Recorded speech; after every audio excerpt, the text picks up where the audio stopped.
Adnan, come back. All right, let's do it. All right.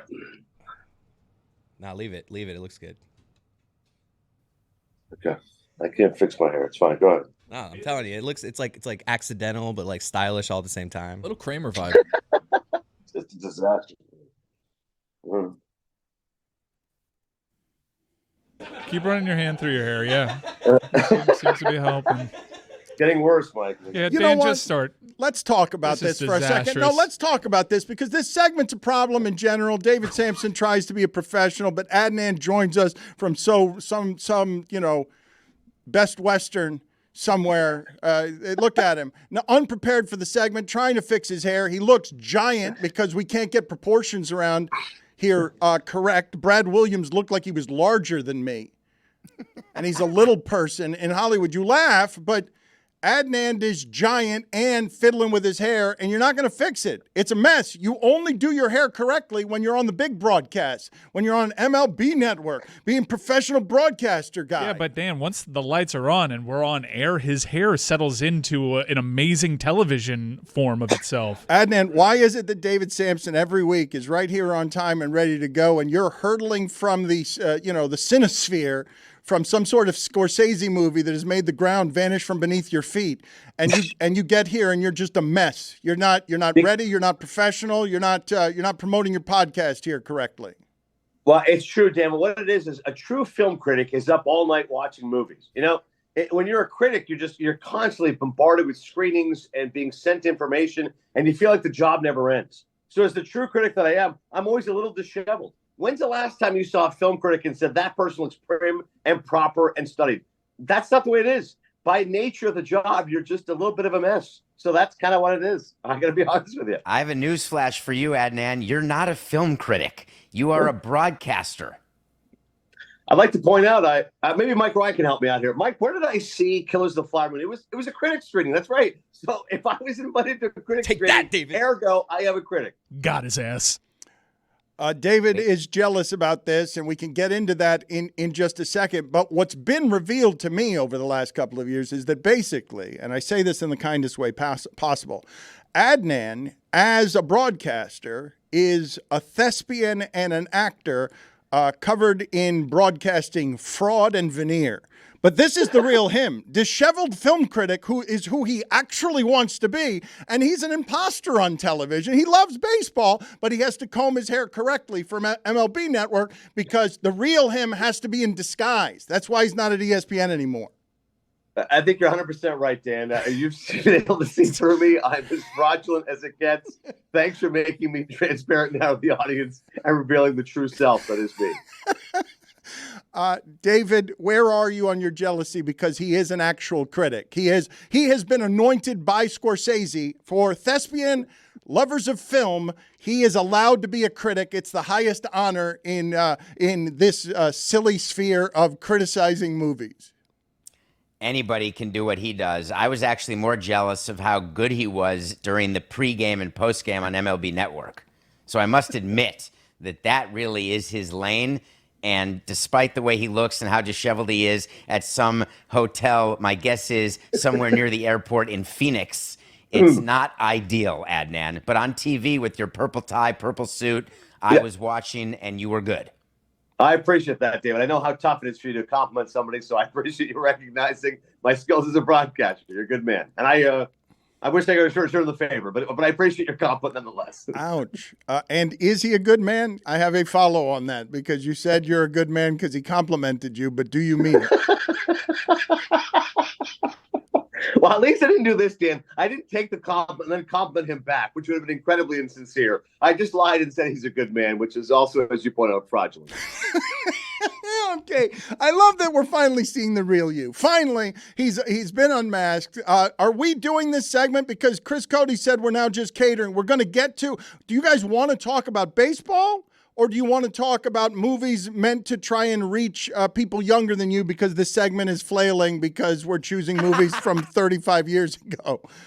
What? I wouldn't mind a little bit of baseball if you could, Dan. I'll kick it to David. David, I know it was not an instant classic when it comes to the World Series, a 5-gamer. Did have an epic game 1, of course, thanks to Seager and Garcia. couple of games were blowouts, but great year for baseball overall. Attendance up 10%, 70 million fans. And how about pace of play? Everyone always bemoans how long postseason games are. 3 hours and 22 minutes a year ago. This year, 3 hours and 1 minute. More stolen bases. I was aghast at the Diamondbacks with sacked bunts. Didn't agree with Gabriel Moreno doing it. Your number 3 hitter with 2 on. But regardless, I think it was a great year for baseball overall. Agreed? I do agree. I'm just trying to figure out whether or not Meadowlark is willing to send you a microphone. That's funny you say that as your cuts out. Okay, and we had these problems from LA too, and I'm trying to keep this fledgling enterprise on the air. It's been on the ground for a long time. I'm trying to get it into. Don't laugh. Go this way, Dano. Samson, stop laughing at me. The whole thing, but also the segment. And you love baseball, and Samson, God Almighty, they're working you too much. CBS cannot be paying you enough. Every time I turned on, anywhere I turn on Roku, you're there spitting gasbaggery at me. It was definitely not gasbaggery. It was fantastic baseball analysis, actually. A lot of it for a month, 6 weeks. And now that it's over, put a bow on it. I will put a bow on it by saying that there are 2 ways to rebuild the team, and fan bases should recognize that you don't need to spend $500 million like the Rangers did. You don't have to trade for DeGrom, sign DeGrom, trade for Scherzer. You can do it the Diamondbacks way. They wasted money on Madison Bumgarner, but they're made up of a great young team all the way the Marlins won in 2003. That's why I really thought the Diamondbacks would win this year. And so every team should have hope that you can lose 100 games 2 years ago and make it to the World Series this year. That's good for baseball. Also of note, Dan, Mad Dog Russo was yesterday in the suite wearing a Torey Lovullo jersey, which I got to say, it's a hell of a story. The way he just inspired the Diamondbacks. Dan, I think, honestly, Mad Dog Russo is not getting nearly enough credit for inspiring Arizona. Next year, you've got to put yourself on the line. You've got to say, whatever team is down, if they don't win, then Dan Le Batard's going to retire. Can we raise the stakes next year for you? Okay. Yeah, but I'd have to actually do it, right? I think this has been mildly interesting that now Howard Stern has walked away from Mad Dog Russo because Mad Dog Russo changed his bet, didn't retire, was going to do a bikini down, I don't know, somewhere in New York. He was going to wear a bikini, and he had to be talked out of it by Stephen A. Smith. So now First Take is the standard for not doing what you're supposed to do and disappointing Howard Stern. Yeah, I mean, he could have just, listen, boxers retire all the time. He could have retired for like a week and okay, like Floyd Mayweather, I'm back. I mean, I'm with you. I was a little disappointed he didn't retire for longer than 5 minutes, but I'm telling you, he's taking credit for inspiring the Arizona Diamondbacks. We talked to the manager, Troy Lovullo. He was laughing about it. You guys saw the video of them chanting Mad Dog after winning. I never thought a radio personality, even somebody as irrepressible as Mad Dog Russo, could inspire a baseball team. But evidently that was the case. David, does it infuriate you that the Rangers just spent a bunch of money and got the World Series? No, because it doesn't happen that often. I was much more emboldened by the fact that the Padres, Mets, and Yankees were not in the playoffs. I actually took great joy in that, even though it's bad for the game to have the Yankees and Mets not in the playoffs. But I was thankful that they didn't make it because it shows that you can do it a different way and the right way. And the Rangers didn't just spend money. They did what I thought overspend on Simeon, but I was wrong. I thought they overspent on Seager, but I was wrong. But look at the number of rookies they have in their lineup, and Garcia's not even arbitration eligible. So Chris Young did a phenomenal job. And there was a Marlins draft pick on the mound that you may not have known, but his name is Andrew Heaney. So that made me happy that he got a ring. Are you in a position where you are you're rooting for a San Diego to happen? I can't explain what happened in San Diego. Snell was great, and their lineup. You can't convince me Arizona's actually better than on paper than what that Padres team was supposed to be. I don't even understand what happened. Wait, with the Chris Padres. Young, the former really tall pitcher of the Rangers, Yes. is now the GM. Yes. Yeah. That's wacky. Ivy Leaguer. Wow. All right. Cool. Baseball. As you were. I can answer what happened in San Diego is they put together a team of names thinking that it would work. They're sort of like the Clippers. That's how I view the Padres. But they were, I mean, those players are indeed great. And then Snell for 30 games is an ace unlike any ace in the sport. Like, that ought to be enough. It's not like the teams in the National League were that good at the bottom end of this. But that's baseball. That's the whole point of baseball, that you can have a Cy Young Award winner like the Marlins had Sandy, and it doesn't necessarily translate because it's such a team game. It's not like the NBA, where if you've got the MVP, the odds are you're in the playoffs and performing in the playoffs. Totally different. So the Padres were not a good team. They had good individual players. They had major chemistry issues, major clubhouse issues, major front office issues, and all of it basically tanked the season. Maybe it's all Bob Melvin's fault. Now he'll be running the San Francisco Giants so they can figure things out. To David's point, by the way, the sad club, Dan, is now 5 teams never to win a World Series. Rays and Rockies haven't been around long enough, so how sad can you be? But Padres were talking about Brewers have never won a World Series around since 1970, and the Mariners have never even made a World Series going back to 77. So we'll see which one of these teams can end the hex. David, are you as rah-rah as Adnan is about baseball success this year? Because those games, game 1 was magical, and then you need the series to be interesting after that, and it was not. None of the games were interesting. You couldn't even do strategy stuff. Like, they were all uninteresting games. Yeah, I'm not actually. I think the pace of play and pace of action is better, but I don't like, it's sort of like the NBA where everyone's just shooting threes and it's chuck and duck. I don't like just sitting around waiting for the 3-run home run. I think it's better baseball and smarter baseball to do it the way Arizona does when they win, which is to put the game in motion. But problem is players aren't paid for that. They're paid to hit home runs. And as long as that happens and you're not penalized for strikeouts, you're going to have players on offense just going for home runs. To David's point, teams that out-homered the opposition were 25-4 this postseason. And Texas and Arizona, Texas was 11-0, Arizona 7-0 when they scored the first run. So that's like an NBA team. Hey, 10-0 run, the game's over. So it would have been nice to have some late drama and not to prove that just home runs win ball games. And super rare, unprecedented to win all of your postseason road games. Like, is that a fluke? Yes, it's unheard of. It's 11-0 on the road for the postseason it's obviously a record, and I don't know that it will ever be matched. Guys, we didn't have time for the movie stuff, and because you alienated young people even more by talking about something they want to talk about even less than the movies from 40 years ago, which is baseball. Bets during this segment. Yeah, nobody was listening to this segment. I found out Chris Young was a genius. That was wild. That is they all rose from their gentle slumbers to be like, and then went right back to sleep. Has entered the proceedings. I rarely promise that an interview is coming up with such zeal as John Feinstein is the guy to talk to about Bob Knight. On this day, this is a guy, John Feinstein, who wrote a biography of Bob Knight that was one of the seminal sports works that there have been. I think he's written 48 books, and I think this is his most famous. So John Feinstein is joining us, but not via video, not via Zoom. He is old-timey. It's an old-timey call from the road. John Feinstein is with us, the author of Season on the Brink. Chris Cody, the floor is yours. It's the legendary John Feinstein. You think he's going to pull punches in this interview. I'm saying he will not. He's always told it like it is. The floor is yours, Chris Cody. John, was this guy racist? No, he wasn't racist, Chris. He liked to make jokes about blacks, Jews, women, Hispanics. If he knew, it was always to people he knew.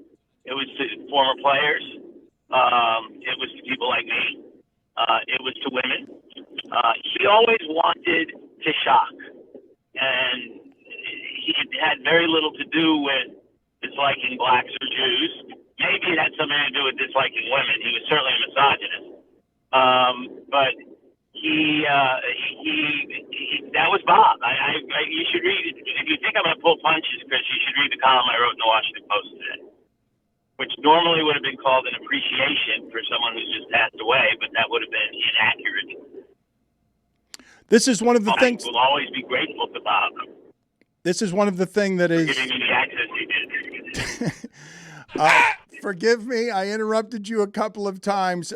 He gave you access to write the. I'm not going to say the book that launched your career, but certainly turned you into somebody who could spend the rest of his career writing close to 50 books. Right. It launched my career as an author. I was already at the Washington Post, but it was my first book. So you're absolutely right about that.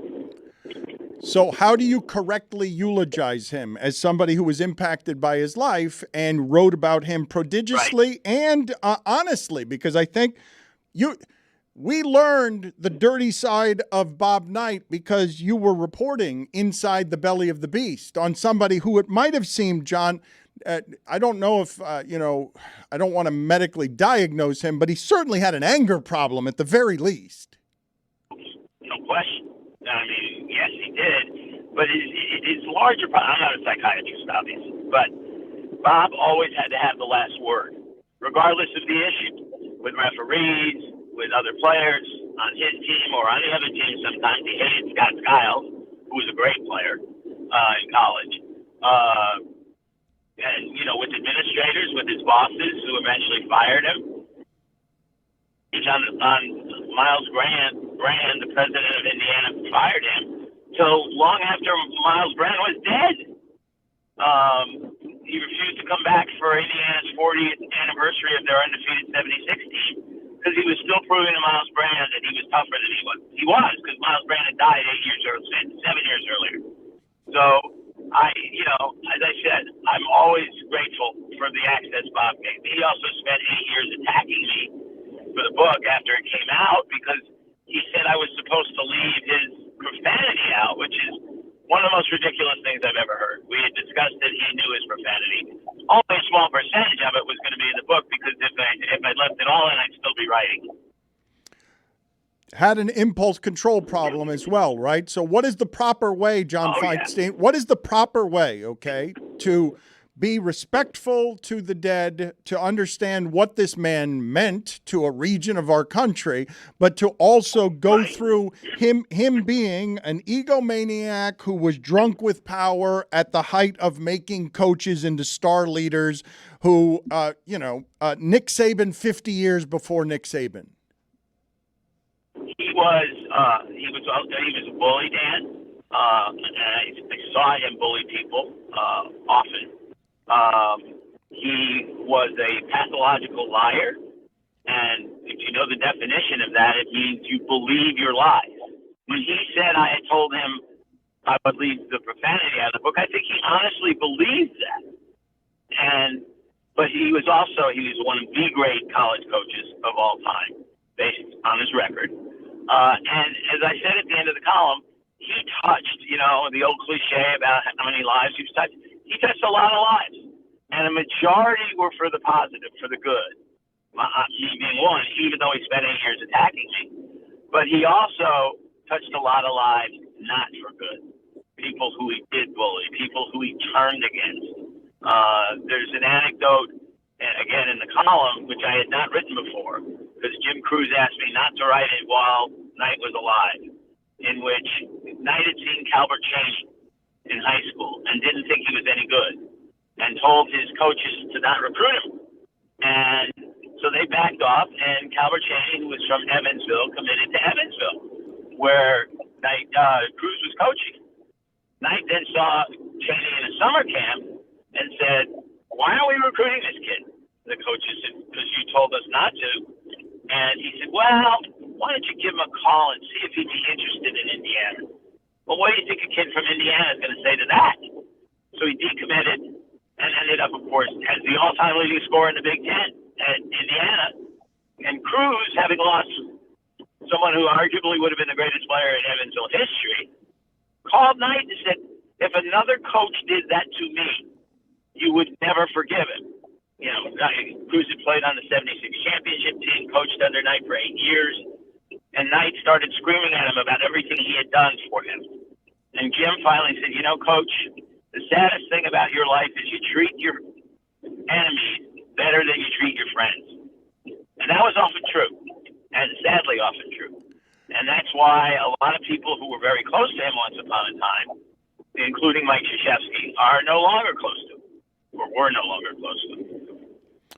Can you explain from inside the belly of the beast? A hungry John Feinstein gets to the top of sports writing by doing this book with this access. What does it then feel like the 8 years after that to have this intimate an experience where I am certain that John Feinstein, legendary journalist, trying to be fair, trying to be reasonable, trying to be objective, just did a journalistic book with a man who probably didn't have an appreciation at all for the journalism in it. You embed yourself in his life, and for 8 years he attacks you when you dedicated your life to writing a complete look at this man's life. Where did you betray him? What was he seeing in you in the personal of the relationship? And how did it feel to be, I imagine, hurt by that, even though you're trying to be just a professional? Yeah, it didn't hurt as much as you might think, Dan, because I knew he was going to find something not to like about the book. That's who Bob Knight was. He was never going to call me up and say, gosh, John, you did a great job with a difficult subject. He was going to find something not to like. I was surprised that it was his profanity, because it's not like he ever tried to hide it from anyone. But I wasn't surprised by it. And I knew what he was saying about me wasn't true. That was the other thing that made it easier to deal with for me. But I understood that this was part of who Bob was. And I was able to handle it. Sure, it was disappointing. I actually wrote him a letter after he first started attacking me publicly.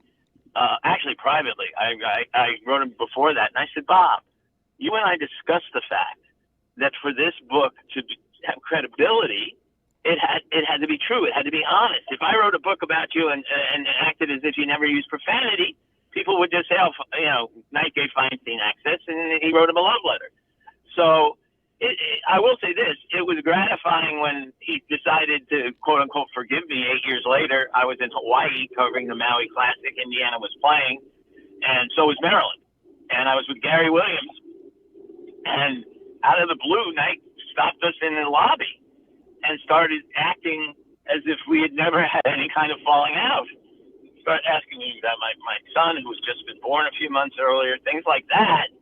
And so I was happy when he talked to me, but Gary said to me, after all the names he's called you, why would you even speak to him? And I said, because he built my house. I've had all sorts of different emotions about Bob. When I did my book on Red Auerbach, he loved Red. He talked to me on the phone for 2 hours about Red.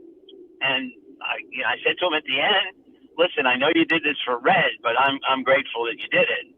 And he said, I was happy to do it. I'd do anything for Red, including even talking to me.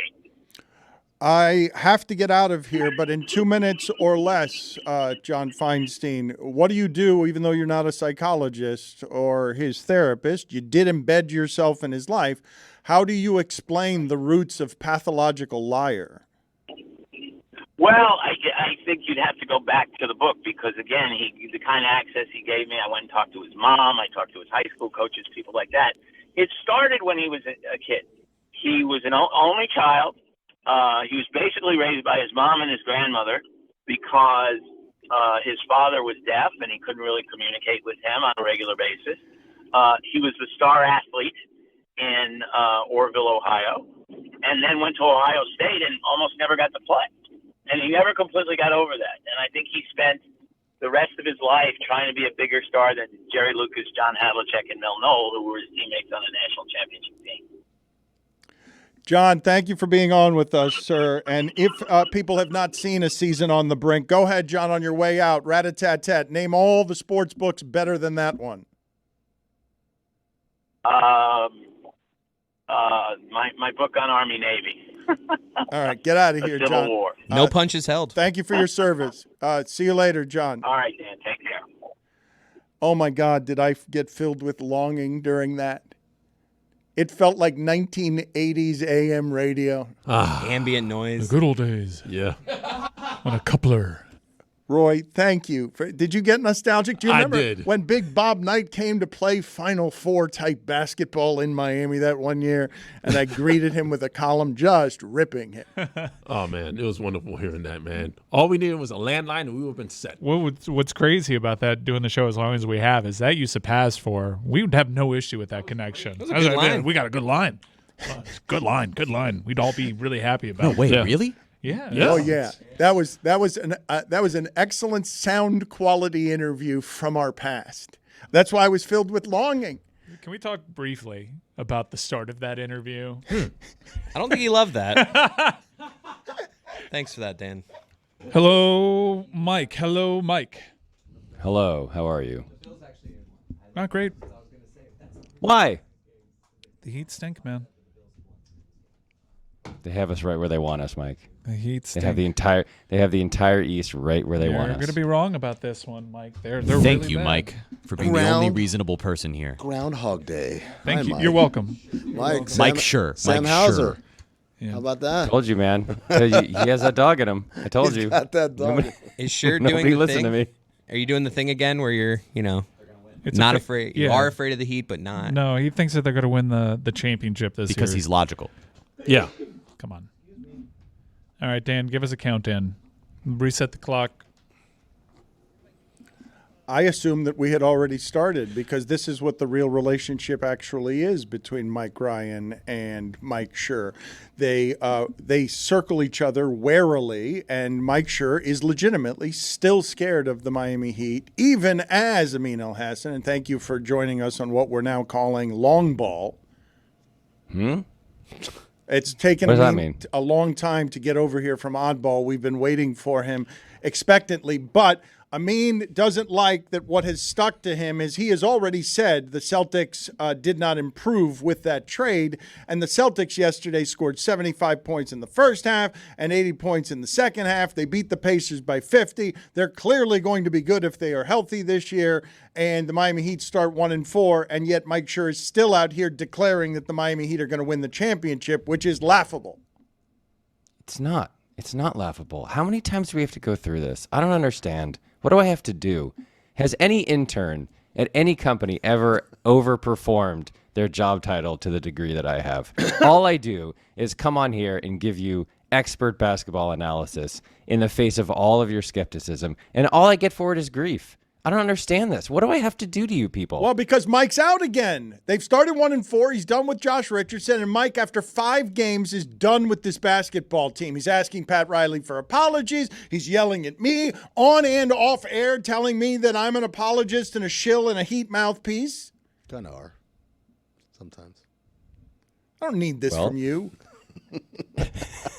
I have a top 5 list. Do you want to hear my top 5 list? I do. What is it Yeah. about? Do you have a stat of the day, too? I have a stat of the day too. Oh, that's great Of course because we have I a do. corporate sponsor for that. Oh. All right, I but have a go stat of the day, but let me give you my top 5 list. It's the top 5 Pacers you didn't know were Pacers. Oh, this is fun. Yes. Oh, there's one I know. Early season fun. Yes, go ahead. Let's do it. Number 5, Bruce Brown. Yep. $50 Go million. Kings. Number 4, Aaron Nesmith, He also got paid. former Celtic great Aaron Nesmith. Number 3, Buddy Hield. Not for long, though. Didn't know that. No, but gunning and coming out just threes, Just 7 firing. threes in 3 minutes. Trying to get Hooper traded. Just- Almost was a Heat culture person. Number 2, another Celtic legend, Daniel Tice. Oh, yeah. Oh, we call him the Team USA Slayer. Yeah. I remember JJ Yes, that's Redick what was he like, is. these guys go overseas, and when they play for their country, they play a role that's different from what the role they play in the NBA. I'm like, Daniel Tice was doing Daniel Tice things. Did everything he did for the Celtics, he did for Germany. And number 1 Pacer, you didn't know was a Pacer, Mike Ryan, Top Shot legend, Obi Toppin. Still available. What is your stat of the day? Is it baseball related? We've talked a lot of baseball. We continue to alienate young people with how much baseball we're talking around here. Yeah, I've got a bunch of stats from this World Series. This World Series that played out exactly the way that everybody kind of feared it would, which is to say badly. Here's your. You want to play the music? I got a bunch of stats, but there's one real stat You of have the to day. lay out. Start of the day, start of the day. It is your start of the day. Start of the day, start of the day. It is your start of the day. Start of the day, start of the day. It is your start of the day. Start of the day, start of the day. It is the start of the day.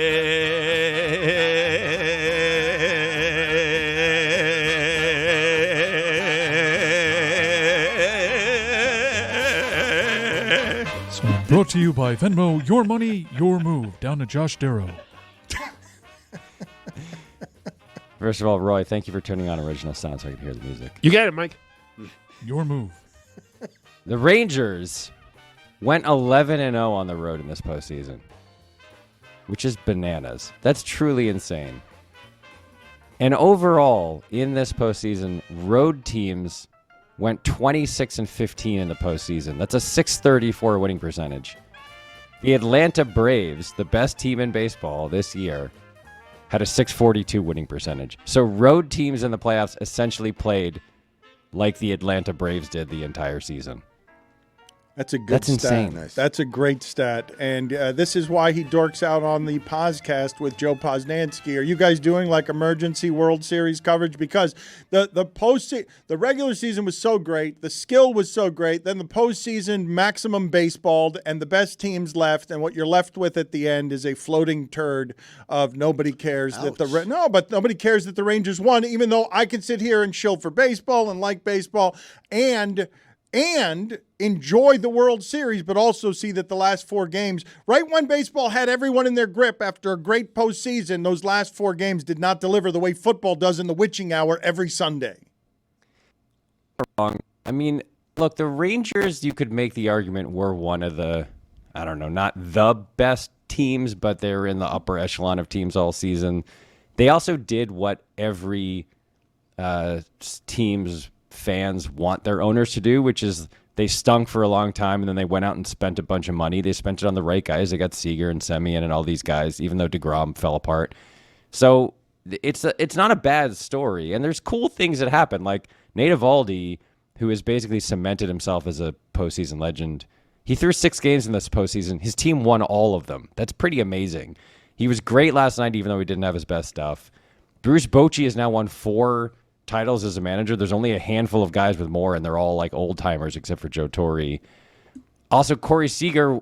Here's another stat for you. Corey Seager's the only guy in any sport, or one of 2 guys in any sport, to win the championship MVP twice in 4 years with 2 different teams. The only one who did it is LeBron. So there's cool stories. There's fun things that happen. But after a season where like baseball actually, for the first time in my adult lifetime, made a play to improve itself and actually get new fans, it was just kind of a bummer of a postseason. Like all the coolest teams were eliminated early. A lot of the biggest stars were eliminated early. In fact, pretty much all of them except for Seager. And it just kind of ended with a whimper. It's a shame because the regular season was so fun. So whatever, we'll get them next year. Do you have any other stats, or is that it for? Have we used up all? That's the not stats? enough stats for you. No, I just said no. No, it's enough. I just didn't know whether I had missed any. Yes, it's enough. I'm sorry I've offended you and how much you love Here's baseball. a stat. Jaquez and Josh Richardson went a combined 2 for 18 from the field last night. Wow. It's his 4th game ever in the NBA. He's You're 26 years old, though. That's fair. No, the Heat have the East right where they want us. We're all doomed. The longer this goes on, the longer they're in last place, the worse the future gets for me. And you know it's true. The Celtics look like world beaters after 4 games. The Heat look like they're a lottery pick through 5 games. Come talk to me in April. It's going to be bad. You guys missed. Yeah, the Honorable Emil Hassan speaks now. You guys missed Will Smith winning back-to-back World Series. He played for the that's cool. Braves 2 years ago. Last year was with the Astros. I don't understand this town crier character. I don't understand how this game works. Sure, thank you for being on with us. We appreciate it. Anytime. You sound defeated. I am. It gets worse every day.